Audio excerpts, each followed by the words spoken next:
안녕하세요. 기독교 신앙의 개념을 잡아주는 개탑스입니다.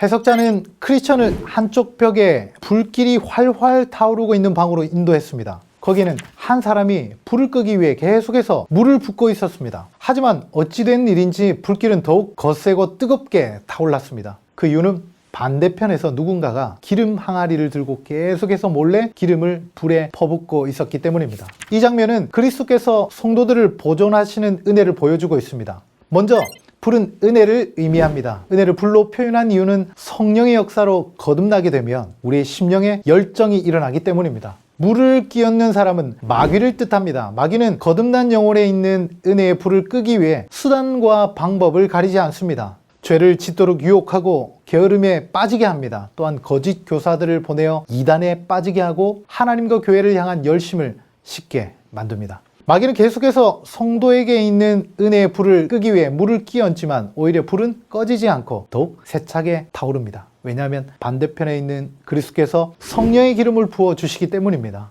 이 때문에 더욱 강한 믿음이 생길 수 있고 죄와 싸울 수 있으며 예수님을 닮아갈 수 있습니다. 이렇게 예수님께서는 우리 영혼에게 있는 은혜를 지켜주고 계십니다. 지금도 하늘 보좌 우편에서 우리를 위해 중보하고 계십니다. 이런 의미에서 믿음이란 우리 안에 있는 은혜의 불을 지켜주시기 위해 일하시는 예수님을 바라보는 것입니다. 혹시 내가 어떻게 살든 예수님께서 나를 보호해 주시는구나, 그러면 죄를 지으며 마음대로 살아도 되겠네 라고 생각하는 분이 있습니까? 그런 사람들은 예수님이 누구신지 구원이 무엇인지 전혀 알지 못하는 사람입니다. 우리를 구원하시기 위해 십자가에서 찍히신 그 사랑을 아는 자라면, 우리를 보호하시기 위해 지금도 일하시는 예수님을 기억하는 자라면 내 욕심대로 살거나 죄를 즐거워할 수 없습니다. 예수님의 보존의 은혜는 그와 반대로 죄와 싸우게 만들고 그 은혜가 헛되지 않도록 더욱 거룩하게 살도록 하며 마지막 날에 주님 앞에 흠없이 서게 될 것을 확신하게 만듭니다.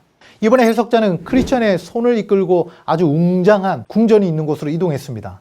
그 아름다운 궁전 위에는 황금빛 옷을 입은 사람들이 거닐고 있었습니다. 하지만 어찌된 일인지 많은 사람들이 그 문 앞에 몰려들었지만 정작 들어가지 못하고 서 있었습니다. 궁전에 들어가려는 사람은 그 앞에 마련된 책에 이름을 적고 문 앞에서 무장한 사람들과 목숨을 걸고 싸워야 했기 때문입니다. 드디어 한 사람이 책에 이름을 적고 궁전에 들어가기 위해 문 앞을 지키고 있는 자들과 목숨 건 싸움이 시작되었습니다. 그 사람은 많은 상처를 입었지만 결국 궁전 안으로 들어갔습니다. 그러자 궁전 안에 있는 사람들이 기뻐하며 박수를 보냈습니다. 다섯 번째 가르침은 제자도에 관한 것이었습니다. 책에 이름을 적고 죽을 힘을 다해 싸운 자는 바로 진정한 제자를 의미합니다. 예수님 당시에도 수많은 무리들이 예수님을 따랐지만 진정한 제자는 소수에 불과했습니다. 그들은 예수님의 기적과 빵에는 관심이 있었지만 제자가 치루어야 할 대가는 감당하기 싫어했습니다. 그들은 은혜의 구경꾼으로 살아갑니다.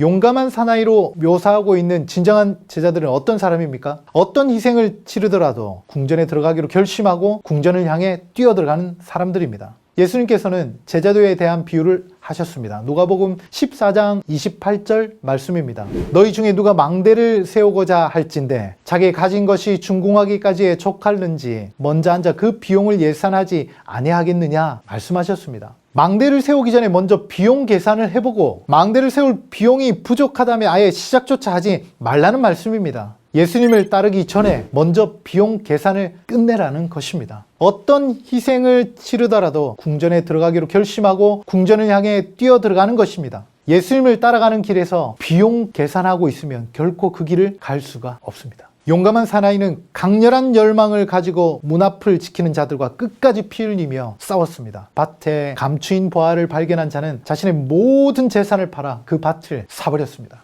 이처럼 천국에 들어가려는 거룩한 열망은 우리로 믿음의 싸움을 하게 합니다. 그리고 참된 제자들은 죄와 싸우고 세상과 싸우고 자신의 죄된 육신과 싸우게 됩니다. 이것이 참된 제자들의 모습입니다. 해석자는 다시 크리스천의 손을 이끌어 어둡고 캄캄한 방으로 데리고 갔습니다. 거기는 한 남자가 철장에 갇혀 있었습니다. 그 사람은 슬픔에 젖어 있었고 깊은 한숨만 내쉬고 있었습니다. 철장에 갇힌 남자의 이야기를 통해서 타락과 배교의 과정이 어떤 것인지 그리고 그 결과가 무엇인지 잘 보여주고 있습니다. 앞서 살펴본 것처럼 예수님은 성도인 우리를 보존하신다고 했는데 성도가 타락하고 배교한다니 서로 모순되는 것처럼 보입니다. 결론만 말씀드리면 이 타락의 교리는 위선자의 교리, 일시적인 믿음의 교리라고도 부릅니다. 다시 말해서 참된 성도가 타락하는 것이 아니라 위선적이고 일시적인 믿음을 가진 자가 타락하는 것을 교훈하는 교리입니다. 그래서 보존의 은혜와 타락의 교리는 모순되는 것이 아닙니다. 자, 그러면 철장에 갇혀있는 남자가 타락하는 과정을 잠시 살펴보겠습니다. 첫째로, 그 남자는 스스로 참 신앙인이라 여깁니다. 스스로 이만하면 되었다고 생각함으로 넘어진 것입니다. 둘째로, 그는 늘 교만했기 때문에 영적으로 깨어있지 못했습니다. 자신을 돌아보지 않고 기도하는 것도 멈춰버렸습니다. 결국 세상의 유혹에 빠져버립니다. 셋째로, 죄 가운데 있을 때 분명히 성령의 책망과 질책이 있었지만 그것을 무시하고 죄를 지었습니다. 양심은 점점 딱딱하게 굳어져서 성령의 역사는 더 이상 볼 수가 없었습니다. 마지막으로 죄로 강팍해진 영혼은 더욱 강팍해졌습니다. 결국 예수님을 경멸하고 성령을 회방하게 됩니다. 이렇게 되면 더 이상 회개할 수 없는 상태에 이르게 됩니다. 타락한 남자의 이야기를 들은 크리스천은 무척이나 두려워했습니다.